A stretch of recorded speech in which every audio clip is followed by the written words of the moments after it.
जय श्री राम भक्तों स्वागत है आपका हमारा चैनल देववाणी में। भक्तों, आपको हमारी कथाएं कैसी लगती हैं हमें कमेंट करके ज़रूर बताएं। भक्तों, हमारी कथाओं को लाइक अधिक से अधिक करें, इन्हें शेयर करें और हमारे चैनल को अधिक से अधिक सब्सक्राइब करें। भक्तों, आपसे एक गुजारिश है, हमें इंस्टाग्राम पर फॉलो करें जिसका लिंक डिस्क्रिप्शन में दिया गया है। तो चलिए शुरू करते हैं आज की कथा। जय श्री राम भक्तों, आज हम कथा श्रवण करेंगे औरत का त्रिया चरित्र। ये कथा बहुत ही मार्मिक और ध्यान से सुनने वाली है। आइए कथा श्रवण करें। एक किसान था, थोड़ा अक्खड़ और पुरुष प्रधान सोच वाला। पत्नी को कुछ समझता नहीं था। उसकी पत्नी थोड़ी पढ़ी लिखी थी। गांव के रीति रिवाज की वजह से मन महसूस कर रह जाती। एक दिन एक आदमी अपनी पत्नी को मदिरा पीकर मार रहा था, तो वह बीच बचाव करने लगी, जो कि उस आदमी को अखरा और उसने उसकी शिकायत उसके पति से कर दी। तुम्हें क्या जरूरत थी बीच में पड़ने की? ज्यादा त्रिया चरित्र दिखाने की जरूरत नहीं है, समझे? उसने पत्नी को डांटा। ऐसा क्यों कह रहे हो? क्या त्रिया चरित्र दिखाया मैंने? पत्नी ने पूछा। क्यों तुम दूसरों के मामले में पड़ी? तुम्हें क्या मतलब है? वो चाहे अपने जोरू को मारे या जो मर्जी करे, उसके लिए पंचायत है, राजा है। लेकिन क्या तुम अपने आप को उनसे ऊपर समझती हो? हर मामले में अपनी टांग अड़ाती हो। औरतें इसी को त्रिया चरित्र कहती हैं। पत्नी ने चुपचाप सुना तो निश्चय किया कि अब दिखाएगी कि त्रिया चरित्र किसे कहते हैं। सुनो, मैंने आज खेतों में पानी लगा दिया है। कल सुबह मैं खेत में बुआई करने जाऊंगा। तुम नाश्ता लेकर खेत पर ही आ जाना। किसान ने फरमान सुनाया। ठीक है जी, मैं नाश्ता वहीं ले आऊंगी, पत्नी बोली और कुछ सोचने लगी। शाम को पत्नी बाजार गई और काफ़ी मछलियां खरीद लाई। फिर वह खेत में गई और मछलियों को खेत में गाड़ दी और घर वापस आ गई। अगली सुबह किसान खेतों में गया तो बुआई के दौरान वहां मछलियां पाकर हैरान भी हुआ और खुश भी। पत्नी भी तय समय पर नाश्ता लेकर खेत पर पहुंच गई। किसान बोला, देखो ये मछलियां हैं, शाम को चटपटे तरीके से बना देना। आज बहुत समय बाद मछली खाने को मिलेगी। किसान ने खुश होकर बोला, ठीक है जी, बना दूंगी और ऐसी बनाऊंगी कि आप जिंदगी भर याद रखोगे। पत्नी के मुंह से ऐसी बात सुनकर किसान के मुंह में पानी आ गया। ठीक है रमा, ऐसा ही करना। अब तुम जाओ और तैयारी करो, मैं काम खत्म करके आता हूँ। पत्नी मछली बनाकर पति का इंतजार करने लगी। शाम को किसान ने मछली खाने की खुशी में 2 गिलास ताड़ी चढ़ा ली और झूमता हुआ घर पहुंचा और बोला, अरे रमा, खाना ले आओ। जी अभी लाई, कहकर पत्नी खाना लेकर पहुंची और थाली किसान के आगे रख दी। किसान ने थाली में देखा तो दाल चावल था। बोला, अरे भगवान, मछली भी लाओ ना। मछली? पत्नी आश्चर्य से बोली, कैसी मछली जी? लगता है ताड़ी ज़्यादा चढ़ा ली है। क्या बकती है? मैंने आज खेतों में तुझे मछली दी थी बनाने के लिए और अब पूछती है कैसी मछली? चुपचाप मछली ला, नहीं तो खैर नहीं तेरी। बोल देता हूँ। हाय राम, कैसी बात कर रहे हैं? कैसी मछली? कौन सी मछली? आज ताड़ी के साथ भांग भी चढ़ा ली है क्या? बेवकूफ़ औरत, झूठ बोलती है। अपने किसी यार को खिला दी होगी और अब मेरे सामने स्वांग रच रही है। ठहर, अभी मजा चखाता हूँ तुझे। कहते हुए किसान ने सोटा उठाया, लगा दे दनादन। यहाँ किसान मारता और पत्नी चिल्लाने लगी। गांव भर के लोगों का मजमा लग गया और सब लोग वहाँ इकट्ठे हो गए।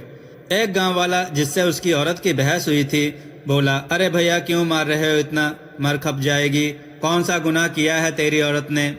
अरे क्या बताऊं भैया, इसको मैंने आज मछलियां बनाने को दी और अब मैं खाने बैठा तो ये कह रही है कि मछली नहीं है, और तो और यह साफ मुकर रही है कि मैंने इसे मछलियां दी ही नहीं बनाने के लिए। फिर तो भैया तुम सही कर रहे हो, और जोर से पूछो। इस तरह तो सारे गांव की औरतों पर बुरा असर पड़ेगा। झगड़ा बढ़ता देख गांव का मुखिया भी पहुंचा। सारी बात पता करने के बाद उसने उन दोनों को बुलाया। बताओ रमा, मछलियां कहाँ गईं? मुखिया ने पूछा।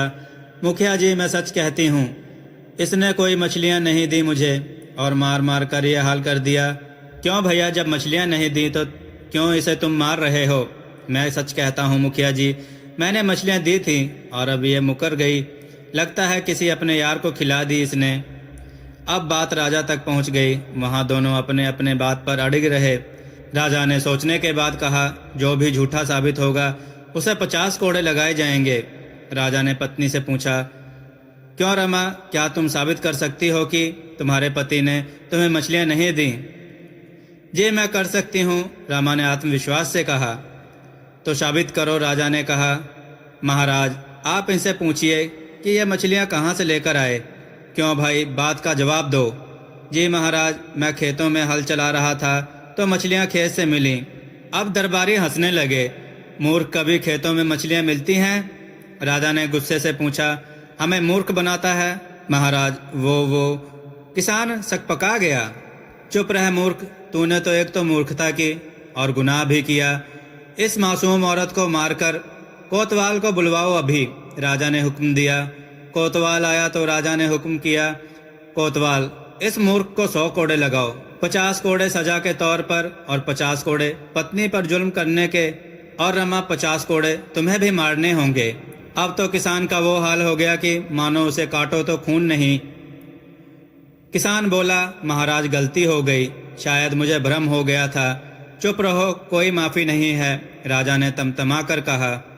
कोतवाल ने कोड़े मार मार कर लहूलुहान कर दिया। किसान की जान हलक में आ गई थी। लो बहन, अब तुम्हारी बारी है, कोतवाल ने कोड़ा रमा के हाथ में देते हुए कहा। नहीं महाराज, मुझसे नहीं हो पाएगा, रमा रोते हुए बोली। मारो, हमारा हुक्म है, राजा ने आदेश दिया। अब रमा ने पूरी ताकत के साथ कोड़े मारने चालू किए और साथ ही आंसू भी बहा रही थी। बेचारा किसान, हर कोड़े के साथ उसे लगता जान अब गई तब गई। साथ ही अपनी किस्मत को कोस रहा था कि ना मछलियां मिलती और ना ये दिन देखना पड़ता। 20-25 कोड़े मारने के बाद रमा राजा के पैरों में गिरकर बोली, महाराज, मैं अपने पति परमेश्वर पर यह जुल्म नहीं कर सकती, कृपया आप इन्हें माफ़ कर दीजिए। राजा ने कुछ सोचा और बोला, देखा तुमने, जिसको तुमने मारा पीटा वही तुम्हें बचा रही है। यह है भारत की नारी। जी महाराज, मैं समझ गया, मुझसे भूल हो गई और आज के बाद मैं कभी हाथ नहीं उठाऊंगा, किसान ने कराहते हुए कहा। ठीक है, तुम दोनों अब घर जाओ, राजा बोला। दोनों ने महाराज का अभिवादन किया और घर की तरफ चल दिए। आगे आगे किसान लंगड़ाकर और कराहते जा रहा था और पीछे पत्नी मुस्कुराते हुए। घर पहुंचकर पत्नी ने उसकी पीठ पर मलहम लगाया और बोली, तुम हाथ मुंह धो लो, मैं तुम्हारे लिए खाना लाती हूँ।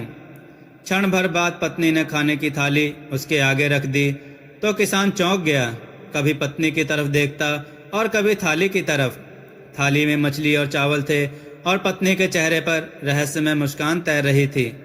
किसान हक्का बक्का, जिस मछली के लिए कोतवाल और पत्नी के कोड़े खाए वो मछली थाली में थी।